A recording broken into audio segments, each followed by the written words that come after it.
A Vanessa Araújo está aqui também, especialista em posicionamento nas redes sociais. Tudo bem, Vanessa? Tudo bem, você? Primeiramente, né, um feliz 2025 a todos e a todas. A você, Jordevá, a sua família, né? Que seja um ano aí que Amém. Seja um pouco diferente do ano passado para grandes turbulências que tivemos, né? Tanto familiar quanto que esse ano seja melhor. Muito melhor, cheio de Eu quero paz e saúde. Mais amor, né? É. Eu acho que a gente está precisando de amor. Tá precisando de amor? Tá precisando de amor. Eu acho que a humanidade pós-pandemia, ela deu uma distanciada um dos outros. E aí o amor, ele deixou de ser algo da moda, né? As redes sociais afastam as pessoas? Eu acredito, Jordevá, que ela tem um posicionamento muito forte em 2 pontos. Nessa questão de aproximar e de afastar. Porque ele chega a ser antagônico, mas também é uma linha muito tênue. Porque, ao mesmo tempo que eu permito que eu me aproxime de você e te conheça, possivelmente, eu com certeza, você já deve ter passado em muitas situações em que a pessoa chega perto de você e trata você como se você fosse um amigo íntimo dela. Sim. Porque ela conhece a sua rotina, a sua vida. Detalhe, mas é a sua vida do que você mostra. Então, aproxima. Por outro lado, distancia ao passo em que a pessoa começa a perceber que ela não é você. E que por mais que ela tenta manter uma mesma rotina que você, ela não vai conseguir fazer aquilo que você faz, porque é você. É o seu íntimo, é o seu único. Não adianta tentar te copiar. É o que acontece muito hoje, por exemplo, com a Virgínia Fonseca, que é um grande referencial hoje para muitas pessoas. Então, aquela dedicatória que ela tem na vida dela, de ter 3 crianças, de estar postando, de estar viajando, as pessoas muitas vezes não vai conseguir alcançar aquele nível. Eu quero ir para a praia, vou pegar um jatinho. Não é dessa forma, então ela distancia. Nesse momento existem rupturas. Mas, por outro lado, permite com que a pessoa acompanhe ela mais perto. Quer um exemplo? Sim. Anteontem, a Virgínia fez uma cirurgia. E ela ficou cerca de 6 horas sem postar. As redes sociais tomaram conta de forma... Não, olha só os comentários. Será que a Virgínia morreu? Será que a Virgínia foi fazer outra plástica? Será que ela tá grávida de novo? Será que ela foi pro BBB? Ela não avisou? Não, ela não avisou. Ela simplesmente parou de postar. Sumiu. Agora sim, você pensa, páginas que nem a página Choquei, Futriquei, que reunidos aí reúne mais de 500 milhões de seguidores, se a gente for pensar todas as páginas de fofoca, você tem ali mais de 1 milhão de pessoas. Isso eu tô pensando aqui no âmbito Goiânia. 1 milhão de pessoas conversando porque uma pessoa deixou de postar por 6 horas. Aí você pega isso em âmbito nacional, você tem mais de 50 milhões de pessoas discutindo por que uma pessoa não postou um stories. Por que as pessoas fazem isso? O vício na vida alheia, por isso que distancia. Eu não vivo a minha vida, eu vivo a vida do outro. Um dos grandes comentários, se a gente for pegar inclusive os comentários, tem muitos comentários assim, gente, se vocês não falassem, eu nunca ia saber. E em outros tá assim, vocês não trabalham? Vocês não têm vida? Por quê? Porque a Virgínia chega a postar 100 stories por dia. 100 stories por dia. Quantas horas estudado o tempo dela de postagem diariamente, e com tantas pessoas postando junto, acompanhando aquilo ali. Fui no banheiro. Nossa, será que ela foi fazer o que no banheiro? Eu vou almoçar. Nossa, será que ela vai fazer de almoço?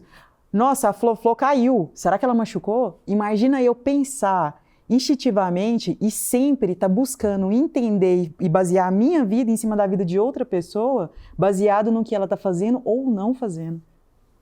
No ponto que o Lázaro trouxe aqui, que eu achei muito interessante, quando ele fala assim, inclusive você indagou, né? Qual que é a diferença entre fotografia e imagem?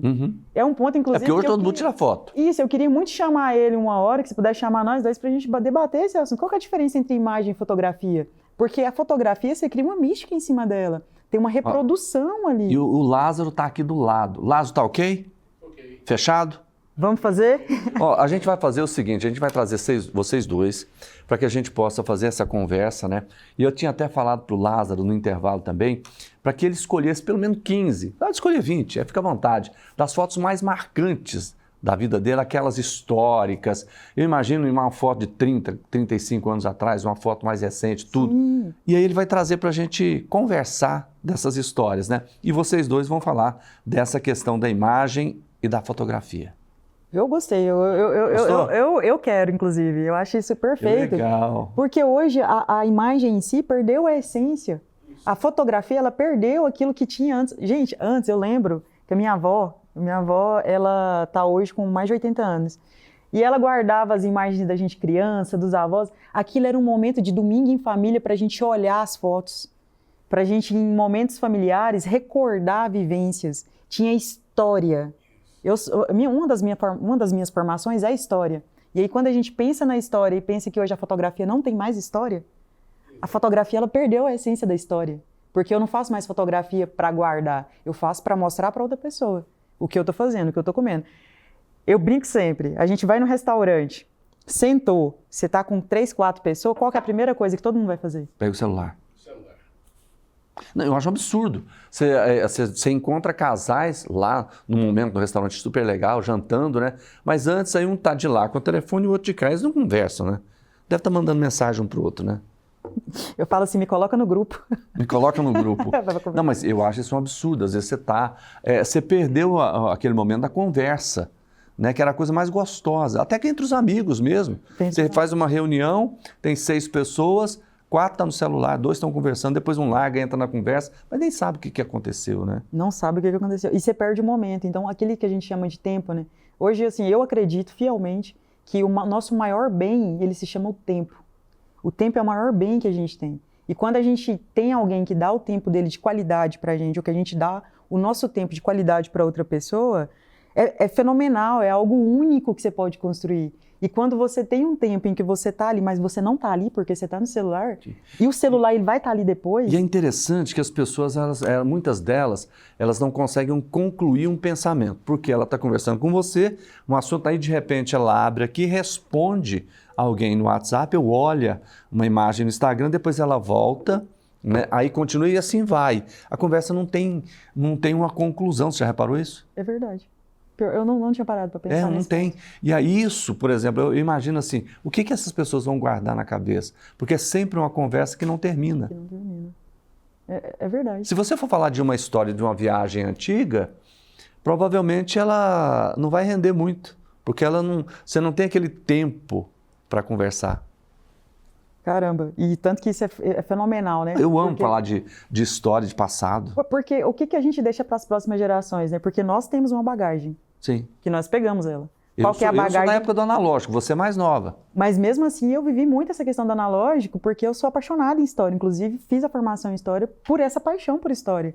E aí hoje a gente pensa assim, quais são os contos que eu posso... Porque se a gente pegar as crianças hoje, não param para escutar. Elas não param para escutar. Nós não. Na nossa época a gente ia para casa de vó, para casa de tio, para casa de tia, a gente parava e queria escutar as histórias. Hoje eu tenho meus sobrinhos não param para me ouvir. Eles querem pegar meu celular ou querem pegar o celular da minha mãe. Enfim, eles não param para escutar. Então a gente deixou de escutar, a gente não tem mais 2 ouvidos. E aí quando você pega o Instagram, ele te dá um tempo diário que você tem de utilização. E às vezes você pega lá e fala, olha, 2h30 que eu fiquei no... Você já imaginou o que é isso?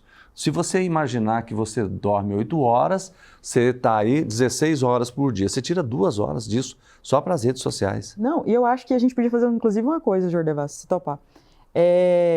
Tem uma programação que você pode fazer no Instagram, que você coloca o tempo que você fica, ele te avisa. Então 15 minutos, 30 minutos, 1 hora, ele vai lá e te dá uma notificação. Acho que a gente podia ensinar, inclusive, para as pessoas terem noção o tanto que passa rápido. Sim. É assustador. É assustador. Você está no celular, eu coloquei esse tempo. Você está no celular ali rolando, de repente ele avisa 30 minutos. Quando você olha, caramba, tem 30 minutos de tempo da minha vida que eu perdi aqui. Eu desinstalei o TikTok do meu celular. E olha que eu trabalho com mídias. Você trabalha com isso. Por quê? Porque eu vi que o tempo da minha vida e consumo do meu tempo de vida, eu estava perdendo nisso. Então eu não estava aprendendo algo novo, porque a maioria das vezes você deixa aquilo lá consumir e vai passando tela, então você acaba não aprendendo algo novo. Eu queria falar com você sobre alguns aspectos. Um deles é, por exemplo, a banalidade com que as pessoas avaliam certos... Você posta uma imagem triste, às vezes, de alguma coisa muito, muito complicada, e você tem comentários absurdos, né? De pessoas que com o comentário dela, você percebe que essa pessoa não tem sentimento. Gente, eu vou pegar como exemplo novamente da Virgínia, que aí a gente vai até trabalhando essa questão do desfecho, né? O que aconteceu? Ela foi fazer uma mamoplaxia, diminuir os seios e tirar uma hérnia do umbigo.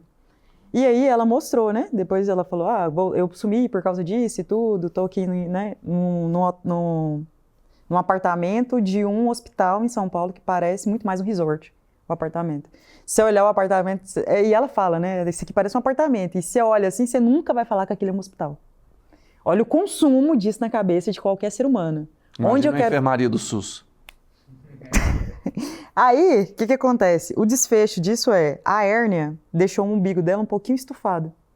E os comentários que tinha nas fotos dela sobre tem razão de você não mostrar a barriga, como é que pode uma mulher dessa com a barriga feia, assim, uns comentários assim, chulos mesmo. Aí você começa a pensar, né?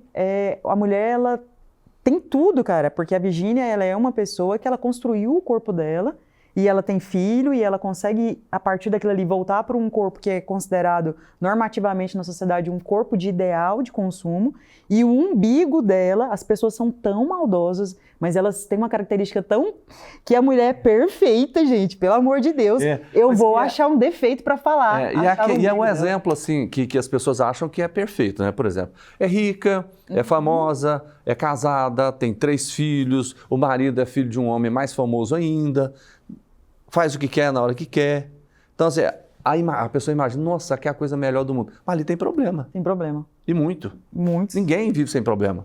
E aí é onde vem o distanciamento da futilidade da informação. Porque isso se tornou o maior problema. Olha para você ver. Eu falo de questão que a gente tem problemas e a gente tem metas a ser cumpridas que não é bem problemas, é desafios.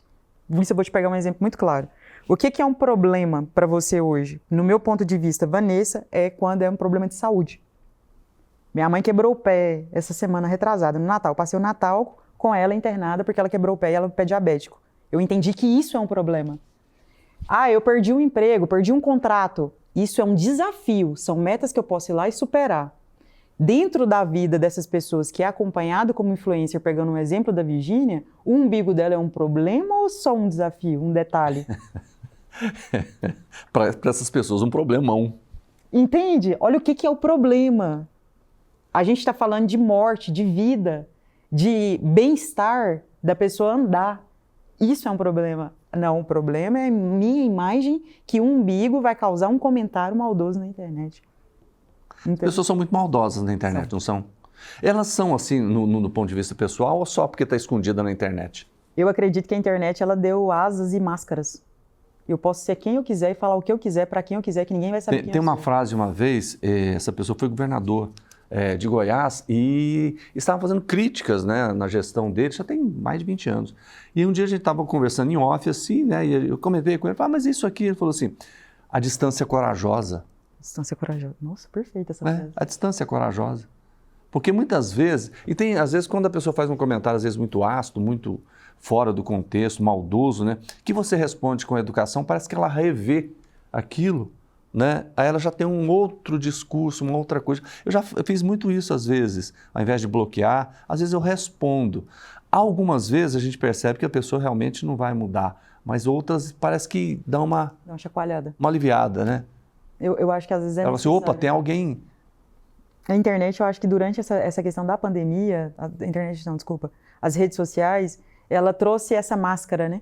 Porque as pessoas, elas ficaram dentro de casa e um dos únicos meios, teoricamente, de lazer e de outras saídas daquilo que ela estava vivendo entre 4 paredes era justamente as redes sociais, né? Então, o boom das redes sociais veio durante a pandemia, né? Por isso que eu gosto de trazer sempre esse ponto, porque a gente tem que entender e relembrar. Só que nesse momento eu distanciei as pessoas quanto humanidade. Vamos falar de pessoas, nós estamos no mês de janeiro, mês de férias, muita gente viaja, né, algumas coisas. O que é, por exemplo, para você, que as pessoas não deveriam fazer para colocar nas suas redes sociais? Vamos pegar do ponto de vista de família, do ponto de vista profissional, de trabalho, porque o patrão vê, os filhos enxergam.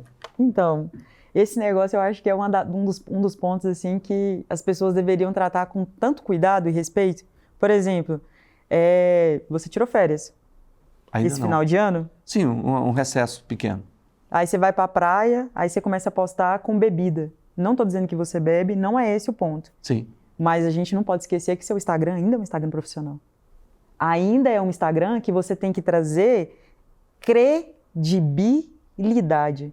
Qual é a credibilidade que uma pessoa vai entrar no seu Instagram e vou contratar o Jodevar para poder fazer um comercial que seja de cunho de igreja ou de cunho familiar, que traga essa conotação, mas lá no seu Instagram eu tô com várias imagens de você na praia, às vezes bebendo, Eu estou com várias imagens, às vezes, indispostas. Não estou dizendo que não tenha que postar. Mas eu tenho que ter o cuidado do meio que está atrás de mim. O que tem atrás de mim aqui na hora que eu estou tirando uma foto? Quais são as visões que eu estou trazendo e o que eu estou trazendo de informação subjetiva e não subjetiva do ponto de vista das pessoas enxergarem aqui ao meu redor. Porque você não pode esquecer em momento algum que você é uma pessoa pública. Agora, eu sou advogado, como exemplo. Posto todas essas imagens, principalmente mulher. A gente tem casos aí de apresentadoras e de repórter que perderam o emprego porque começaram a postar muita foto de biquíni. A gente sabe disso. Não precisamos citar nomes, mas a gente sabe que é fresco na nossa memória porque aconteceu isso, o quê? Tem uns 4, 5 meses? Então, assim, a gente sabe desses casos. Então, a gente pega essa situação de caso de advogado. Eu quero vender o meu trabalho.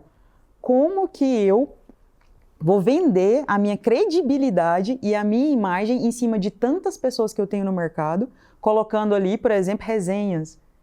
A gente tem casos aí de outras pessoas, inclusive, que perderam grandes cargos por conta da imagem pública. Grandes contratos. E outra coisa, assim, que eu acho mais fundamental, inclusive, a própria mentira, né? Ah, eu tô em casa, tô doente, mas isso entra na rede social do cara.